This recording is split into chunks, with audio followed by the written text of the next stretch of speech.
Olá, boa tarde. Estamos começando mais um Tema Jurídico, um programa do curso de Direito da Facisa com o apoio da Fundação Pedro Américo. Hoje a gente vai discutir sobre a adoção e as regras estabelecidas pelo Estatuto da Criança e do Adolescente, à luz da Lei 12.010/2009.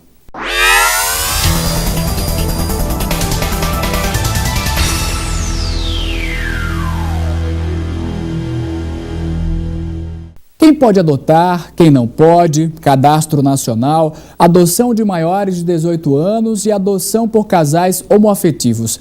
Esses são alguns dos assuntos que a gente vai abordar no programa de hoje.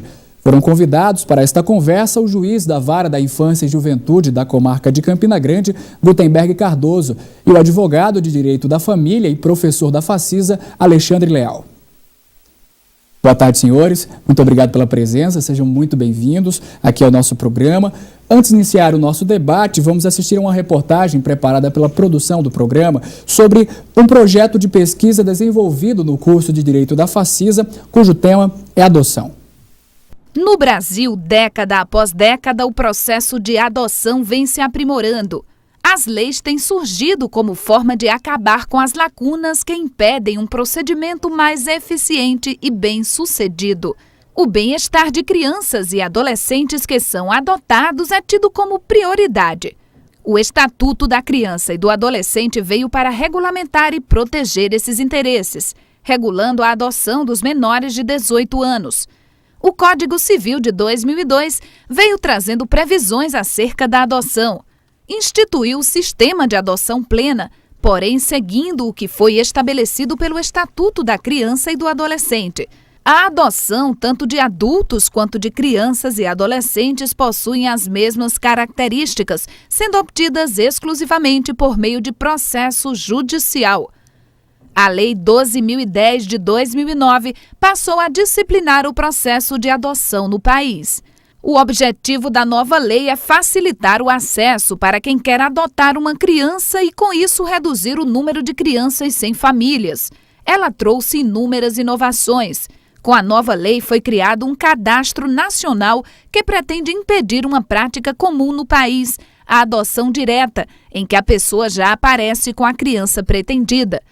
Cria um maior controle dos abrigos, agora chamados de acolhimento institucional. A lei deixa claro que a permanência da criança no acolhimento deve ser algo excepcional e breve.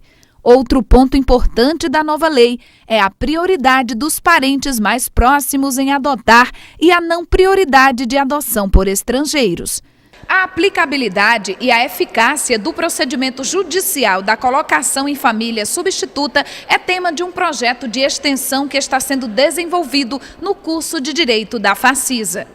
O professor Glauco Ribeiro é coordenador do projeto de pesquisa, que tem a participação de 3 estudantes do curso de Direito da Facisa. Com o projeto, nós propusemos discutir e analisar como, no âmbito da Vara da Infância e da Juventude, têm se desenvolvido as principais modificações trazidas para o âmbito do Estatuto da Criança e do Adolescente pela Lei 12.010 de 2009, sobretudo em matéria de adoção e de guarda, já que o Estatuto, a partir dessa lei, passa a contemplar de maneira mais abrangente, especificamente na adoção, procedimentos, modificações relativas a cadastro, ao acompanhamento e à adaptação das crianças aos novos grupos familiares e, por consequência, a recepção pelos grupos familiares destas crianças que estão sendo acolhidas. Ele explica o que motivou a escolha do tema. Buscamos também, com intuito pedagógico, fazer com que o aluno se desloque do eixo da faculdade e também da ambientação de fórum, de tribunais,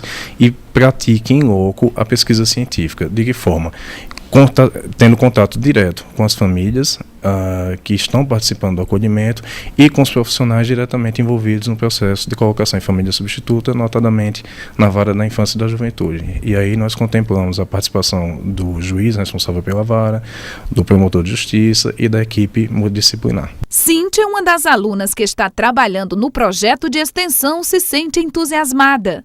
Eu acho que é um tema muito importante que deveria ser mais discutido. O término do projeto sobre a aplicabilidade da lei da adoção em Campina Grande segue dentro dos prazos até o final desse ano. Dr. Gutenberg, a lei em vigor desde 2009 já produziu dados suficientes para análises em pesquisas como esta que acabamos de acompanhar na matéria.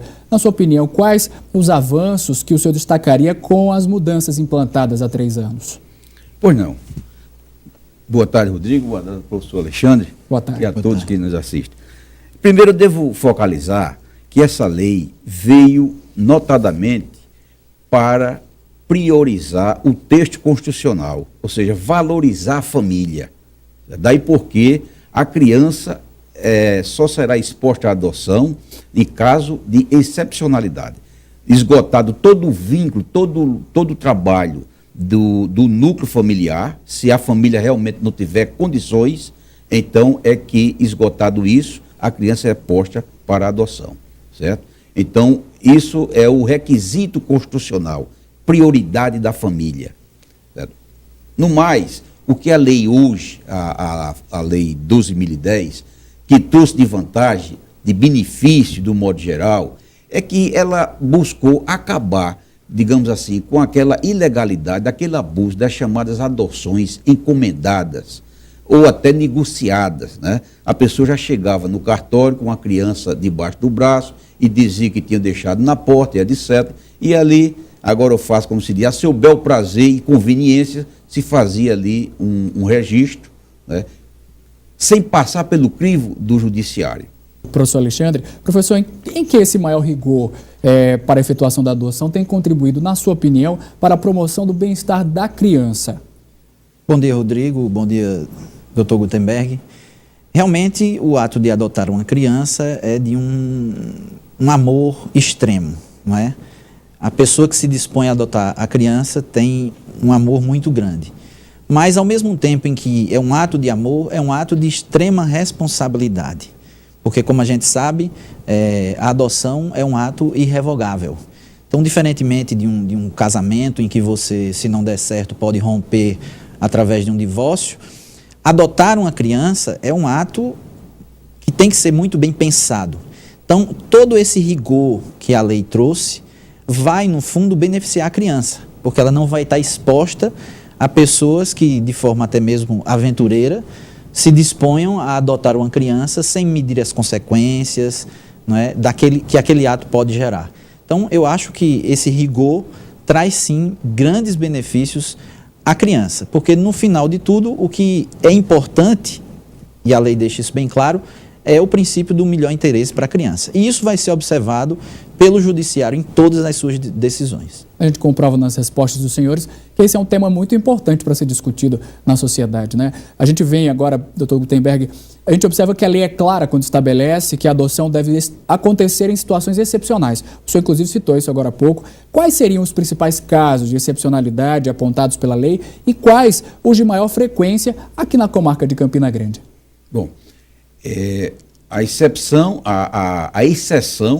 significa dizer, quando ficar constatado de que aquele núcleo familiar está o tecido esgarçado, ou seja, fragilizado, por qualquer dos motivos que hoje circundam a nossa sociedade. Muitas das vezes são famílias que estão envolvidas com as drogas ilícitas, né? A dependência tóxica, né?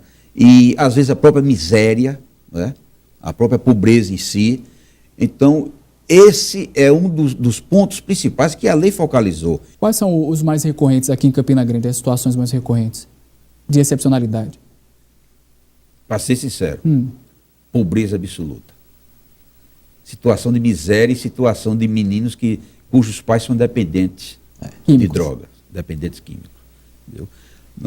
Nós temos casos constatados, e não são poucos, né, de que, na realidade, o vínculo familiar até que existe. A afinidade e a afetividade. Mas não tem condição de criar. Não tem. Tanto pelo lado material como pelo lado emocional, essa coisa toda. Lembrando, Rodrigo, que isso, como o doutor Gutenberg mesmo está apresentando, são casos extremos. Isso. A pobreza, por si só, não é motivo para se colocar aquela criança em adoção, não é isso, doutor Gutenberg? só quando essa pobreza atinge esses níveis extremos, porque aí a gente tem que colocar mais uma vez aquele princípio do melhor interesse da criança. O tempo do nosso primeiro bloco está acabando, mas a gente ainda tem uma pergunta que é de um telespectador. Inclusive, essa participação é importante. Você pode mandar e-mail para a gente pelo temajurídico@facisa.edu.br com perguntas e sugestões de temas para os próximos programas. Participe. Vamos acompanhar agora a pergunta. Onde e como se pode recorrer a uma adoção? Dr. Gutenberg? Pois não. Ele se dirige ao setor da assistência social da Vara da Infância e Juventude.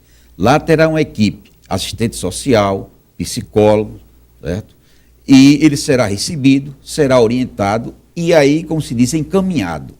Se instaurará um processo pela via administrativa chamado pedido de inscrição para o cadastro de pretendentes à adoção. E depois disso tudo, passado pelo ouvido do Ministério Público, então o juiz homologa aquela inscrição. Homologado, ele será incluído no cadastro. E o cadastro já, agora eu faço como se diz, a nível nacional. Ele poderá optar por uma criança fora do estado da Paraíba, certo? Feito isso, ele também já fica habilitado a frequentar as casas de instituição, casa de abrigamento, para ele começar a ter contato com as crianças que estão disponíveis ou expostas à adoção. E a depender da desenvoltura, né, e do requisito que é muito exigido em todos os instantes, afinidade e afetividade, ele pode, inclusive, já conseguir uma guarda de uma criança. E aí ele vai ser observado pela equipe multidisciplinar, essa coisa toda, para desaguar na adoção propriamente dita. Esse processo demora, varia de situação para situação? A lei estipula todo o percurso para o processo de adoção, 120 dias. Ok, o nosso debate está ótimo mesmo, daqui a pouco a gente volta a conversar. E olha só, vamos encerrar esse primeiro bloco e na volta você fica sabendo quem pode adotar e quais as restrições legais no que se refere ao perfil do cidadão interessado em destinar o sobrenome a um filho não biológico.